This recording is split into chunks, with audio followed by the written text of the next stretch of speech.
So hi you guys, welcome to my Game Week 33-34 video. It's been a really busy week because between the last two game weeks I used my wildcard. And it's been really interesting to look back over what points I would have had if I didn't use my wildcard. If I didn't use my wildcard between game weeks 32 and 33 and I stuck with my original team, I would have got myself just 43 points. And that's below the average. Because if I'd stuck with that team, I would have played Heaton in goal, who got 2 points, Baines with a respectable 6 points, Macaulay with 2 points, Gibson with 1 point, Sané with 8 points, Ali with 6 points, Davies with 2 points, Siggers with 2 points, and then up front I would have had Aguero, who got 6 points, Lukaku, who got 6 points, and Llorente with the 2. So we'll take a look if the wildcard got me any more points in just a second. But before that, I did have an original wildcard pick that I featured in my last video. So let's take a look at how that did. So if I'd gone with my original wildcard pick, I would have picked up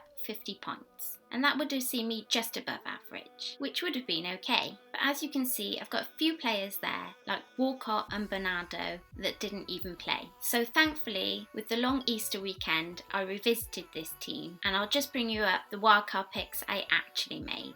So this is my wildcard picks, the ones I went with, and this is the points I got for game week 33. 63 points is much better. I actually had a chance to sit down and formulate a plan of who I might play going forward, what fixtures they have, and what possible transfers I might make, as well as the chips I might use. And this helped when choosing my wildcard picks. So I fully suggest it to you guys in the future. As you can see, my best players were Jagielka, Vertonghen, Ericsson, and I did say in my last video when trying to choose my wildcard picks that Ericsson would do a lot better when Kane was back because he does like to pass that ball forward. Kane, he seems to be back. And let's hope he sticks with the consistency for us as he did at the beginning of the season. And Lukaku. And none of us know whether or not we should drop Lukaku, considering he has single game weeks, but he's playing out of his skin. Now, unfortunately, even though I did use my wildcard, this team isn't completely fault free. And I'll go into that a little bit further in just a second with my game week 34 lineup. But just to mention that I couldn't have got any more points off my bench, so I played the best team that I could have played, really. Now let's take a look at the up and coming game week 34. So this is my potential game week 34 lineup. As I mentioned, my wildcard wasn't completely fault free. I have 3 major issues going on here. First up, Stones looks to have been a terrible wildcard pick. I didn't really want him in my team, to be honest, but there weren't many players that were the same price as him that had a double game week and good looking fixtures. So I thought he might have been worth taking a punt on. Unfortunately, now he's injured, I'm not sure how much game time he'll actually have. So please, please, please pop me a comment below or send me a message on Twitter if you have any suggestions for me to transfer Stones out for somebody else. I think he was 4.7 at the time I bought him. So in order to have my other players and keep them, then I'm going to need to find somebody around that sort of price or cheaper. So suggestions welcome. Next up, and annoyingly again, in defence, is Bernardo.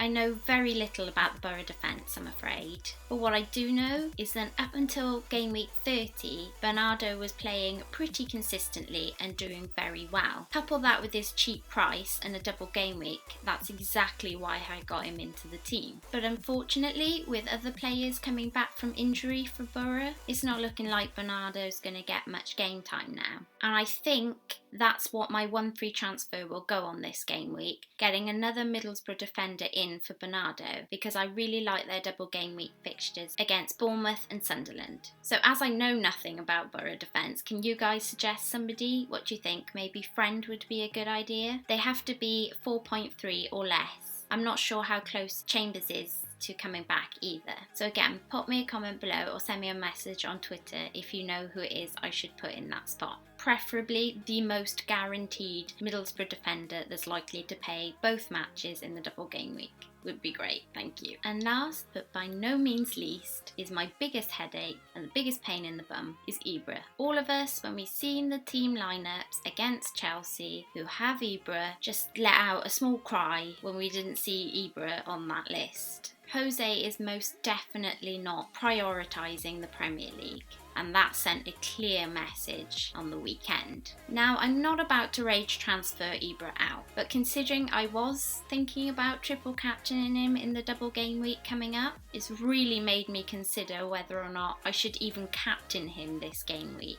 If we can't guarantee his consistency, maybe my captaincy should go on somebody like Zaha this game week, who is likely to play 90 minutes of both matches. I just gotta hope that by keeping Ibra in, that he will get some game time in either or both matches and nick a couple of goals or a couple of assists to help push up my points. But should Jose not play him against Man City after not playing him against Chelsea, I think we might have to consider getting a replacement for Ibrahimovic, as it's not looking like he'll get much game time in the Premier League for the rest of the season. As I can't afford my boyfriend Aguero back, my other options in the price range will be Costa, who's been pretty inconsistent, and Vardy, who's making a late comeback. Both have a double game week. Either that or consider somebody much cheaper with a good double game week in 37. Again, pop me a comment below or message me on Twitter if you have any suggestions. But also, if you have Ibra in your team, then get in touch. Let me know what you guys plan to do. So that's it, you guys. Thanks for watching my Game Week 33-34 FPL video. I'm looking forward to hearing from you all. As you know, this is a community YouTube team, and it's as much about you guys as it is about me. By using my wildcard between Game Week 32 and 33, I've seen a sea of green arrows, so let's hope we can keep that coming until the end of the season. Don't forget to like, subscribe, and do all those fabulous things. Until next time, Nymphrya out.